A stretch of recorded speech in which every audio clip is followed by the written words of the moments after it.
All right, I got the rack made for all the rollers. I got one roller in, and they just slide in through these holes. Little push button clip.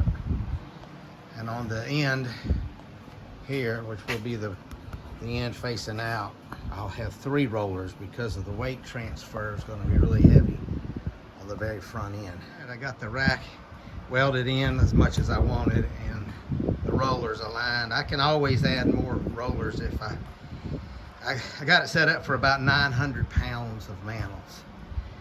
So next we're going to work on the gasket for the door. I can't find a gasket big enough or even the material, so I'm going to make my own O-rings, 2 of them, one inside the other. All right, I got the gasket made. I used 1/4 inch material designed for O-rings, and I used Permatex. Also, I did a strip of Permatex around, laid 1 ring, cut it with a razor knife, the inside ring, and I glued it right there, super glue. And then on the opposite side, I started with the 2nd ring, and you can see the seam right there, super glued it so that the seams are opposite each other.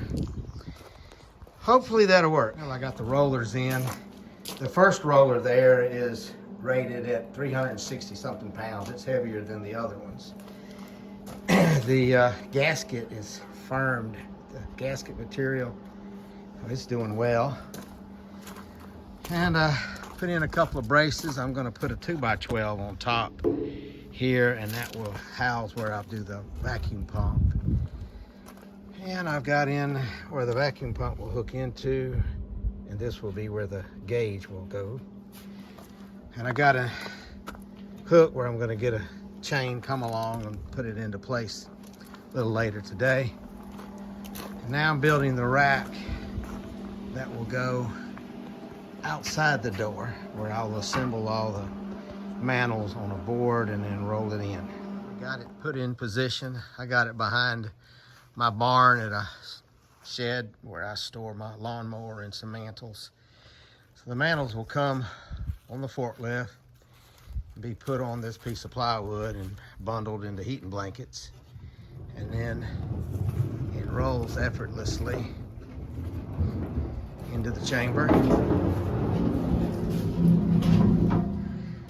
And it'll sit in here for till I get the right amount of gallons out. I'm gonna guess 2 weeks.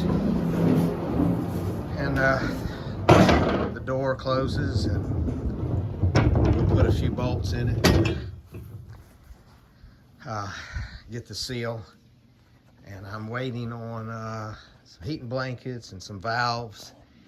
I've got all the vacuum pump and everything ready to go. So we'll see you on the next one when we're loading it up.